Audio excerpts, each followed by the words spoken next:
Halo pemirsa, langsung dari studio IDX Channel Jakarta. Saya David San Oval kembali hadir dalam program Market Review, program yang mengupas isu-isu penggerak pasar modal Indonesia. Di mana live streaming kami bisa Anda saksikan di idxchannel.com. Dan di Market Review kali ini kita akan membahas topik yang menarik mengenai mencermati urgensi PMN bagi BUMN.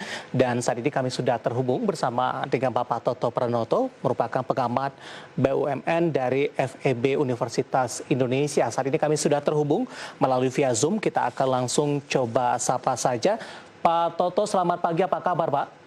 Selamat pagi, David. Kabar baik. Terima kasih Pak Toto sudah meluangkan waktu di IDX Channel. Pak Toto, topik kita kali ini adalah mencermati urgensi PMN bagi BUMN. Ini ada beberapa data yang berhasil dihimpun oleh tim redaksi kami, Pak Toto, di mana tren 10 tahun terakhir jumlah dana yang disuntikan ke BUMN sebesar 186,47 triliun rupiah dari Kementerian Keuangan. Bagaimana Anda melihat pola ini secara keseluruhan, Pak Toto? Ya, saya kira suntikan dana kepada BUMN itu kan memang tidak bisa dihindarkan karena BUMN itu kan milik negara ya, bagian besar begitu ya. Dan saya kira tujuan dari diberikannya PMN itu kan juga bermacam-macam begitu ya. Jadi misalnya mereka dalam rangka untuk menambah modal dari BUMN tersebut ya, atau juga dalam rangka memberikan fasilitas modal kerja ya, atau juga dalam rangka untuk memberikan dukungan investasi capital expenditures buat mereka begitu ya. Nah memang ini nanti kita harus ukur ya bagaimana efektivitas dari penyaluran BUMN dengan PMN tersebut ya. Jadi saya kira ukuran-ukurannya baik ukuran-ukuran secara finansial ya maupun juga ukuran-ukuran operasional yang lain, karena jangan lupa bahwa BUMN itu kan juga memiliki dua fungsi utama ya. Satu sisi fungsi komersial gitu, dan yang kedua saya kira adalah sisi pelayanan kepada publik atau kita kenal sebagai public service obligation gitu ya. Nah jadi ukuran-ukuran kepada layanan PSO ini tentu akan lebih melihat kepada bagaimana kinerja operasional mereka kaitannya dengan efisiensi atau efektivitas ya dari penggunaan dana yang diberikan oleh pemerintah tersebut misalnya ya. Sementara sisi yang lain secara tugas untuk komersial aspek ya saya kira kita lihat seberapa jauh BUMN tersebut kemudian mampu ya mengenerate keuntungan atau profit dari usaha yang mereka kerjakan. Saya kira itu yang menjadi landasan utama ya untuk kita melihat bagaimana PMN yang sudah diberikan kepada BUMN tadi bisa berjalan baik atau kurang baik misalnya. Ya. Fokus dari kebanyakan orang, Pak Toto, lebih kepada seberapa besar dana yang disalurkan melalui PMN tersebut, kemudian juga lebih melihat seberapa efektif pemberian PMN ini kepada BUMN begitu.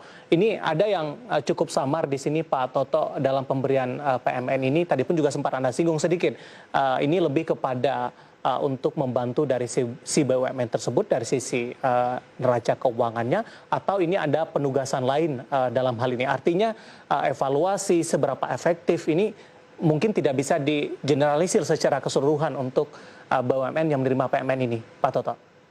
Ya saya kira begitu ya. Jadi misalnya kalau kita lihat misalnya Menteri Keuangan sudah sampaikan minggu lalu bahwa untuk tahun 2021 ini misalnya pemerintah akan memberikan suntikan PMN sekitar 42 triliun misalnya. Itu kan sebagian misalnya diberikan, misalnya peruntukannya itu misalnya kalau kita lihat dalam rangka mendukung kegiatan investasi atau capex BUMN-nya, misalnya mereka akan berikan itu untuk misalnya Hutama Karya misalnya sebagai operator jalan tol di Sumatera ya, atau mereka juga akan berikan PMN itu misalnya untuk PT PAL ya, dalam rangka mendukung mereka untuk pembiayaan fasilitas pembangunan kapal selam misalnya ya. Tapi ada juga misalnya PMN ini diberikan kepada lembaga BUMN seperti SMF misalnya ya. Kan mereka ditugaskan juga dalam rangka untuk memfasilitasi ya, kredit ya untuk perumahan sektor kecil lah misalnya begitu ya.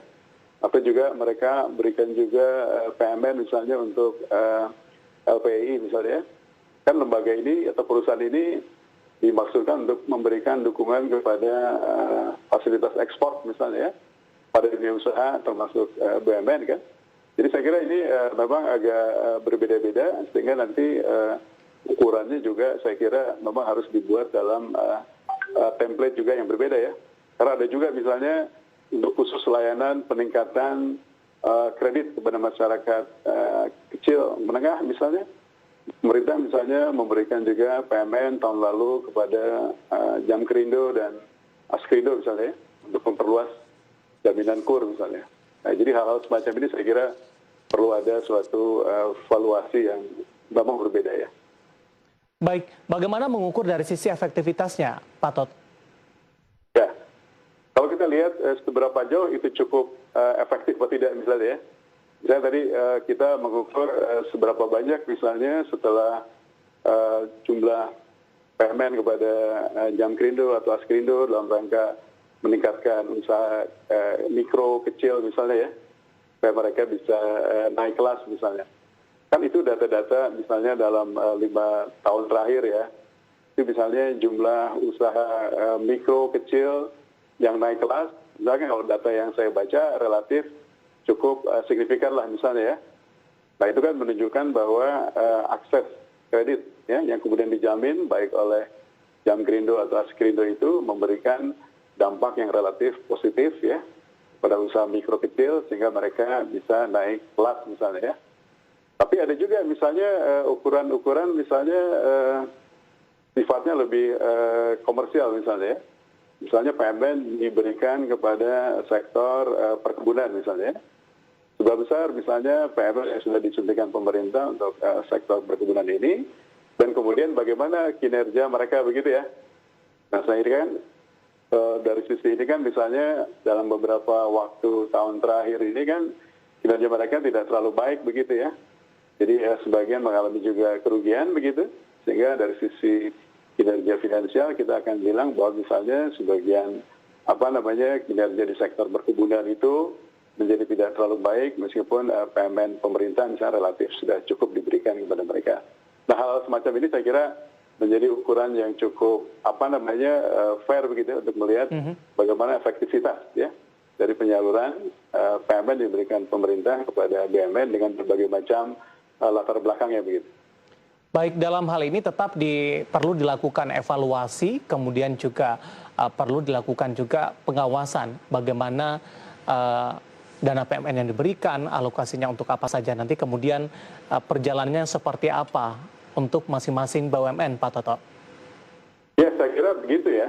Dan saya kira kan memang setiap BUMN itu kan mereka mendapatkan pengawasan yang relatif cukup kuat ya.